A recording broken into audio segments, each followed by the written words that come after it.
was in Vegas, I was kind of known as a philosopher.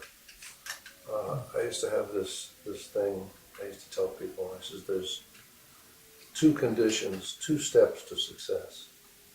And step one is find out what you do best, which is quite a thing because people are always doing what they don't do best. They're doing what they like to do. Like there's a lot of people that play jazz because they like to play jazz. It's not what they do best. Selling insurance is what they do best, but they're out playing jazz. Isn't that the Peter principle? Well, I don't know, but I mean, it's finding out what you do best is the Charles thing. Ives. In other words, looking in the mirror and accepting and finding out what you do best. And I said, so step one is find out what you do best. Step two, do it. Do it. Those are the conditions to success. So I used to always tell people that, right? So finally somebody came up to me one time and says, well, what do you do best? I'm like, oh, wait a minute, I'm not on trial here. I mean, so I started thinking about what do I do best? And I said, so I played golf every day, so I was a real good chipper and putter. I used to say, let's see, chipping and putting maybe. So, well, maybe.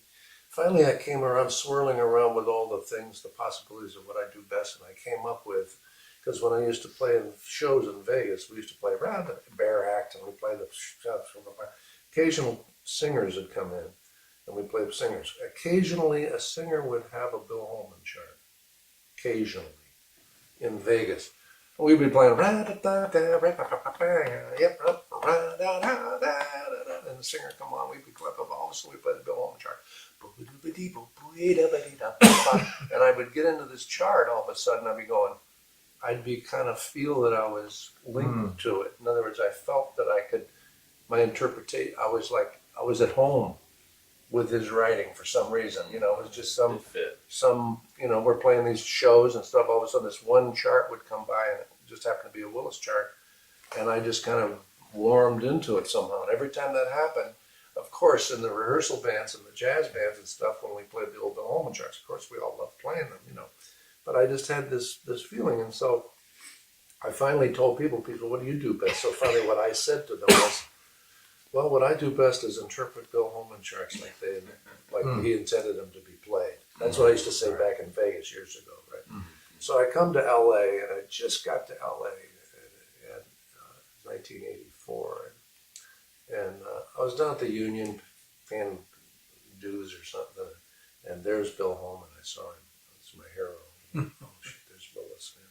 So I walked up to him, and this is when I first, few weeks before I got into town, and I introduced myself. I said, Bill, my name's Carl Saunders, and I play trumpet, and I play little drums and piano, and I write tunes, and I do a lot of different things. I said, musically, but I got right up in his eyes, and I said, but the thing I do best is play your music like you intended it to be played. I said that because that was the whole thing in my mind, it was all set up for this moment, and he is such an introvert and kind of a weird guy. He's looking at me probably thinking, who is this guy? He's looking at me and his eyes are dilating. And then with that moment, I repeated that. I was right up in his face, and I said, I do a lot of different musical things. I said, but the thing I do best, for the second time, I said, is play your music like you intended it to be played. And so he walks off, okay, nice meeting you, A week later, I got a call from Willis, and he says, well, I'm starting up my band. It was he didn't have the band together. He was just reorganizing it. He says, I'm just starting up my band, and I've already got my trumpet section set. He said, but one of the guys can't make it. Would you like to come and play at our opening rehearsal? I said, well, sure, yeah, I'd love to. So I came down to the rehearsal. I came early, and I sat in the lead chair, which I was way out of line because I didn't know who was coming. I'm a new guy in town. Who knows who could be coming? I didn't know it. Top this guy or this guy, whatever. So I'm sitting there, and Rader comes in, and he sits over on the edge. Bob Summers comes in. He sits over on the other edge.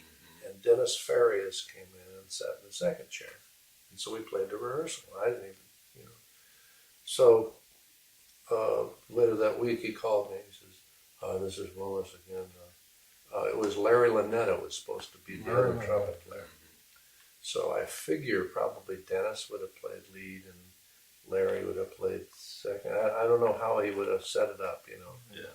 But Larry is not a lead player. He's yeah, but what a ferocious jazz player! player. Oh, You know, what a ferocious. He plays faster than I do. He's nice.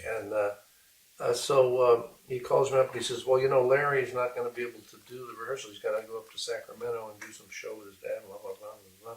Would you like to, you know, continue playing with the band?" I said, "Oh, I'd love to." I said, "Where do you want me to sit?" And he says, "Right where you were is fine." Woo. And that's That's and good. that's The rest is how I history. got there. I jived my way in there. You didn't jive. It's everything you Yeah. said to him was based on your talent. And your But he hasn't deserve. fired me yet, so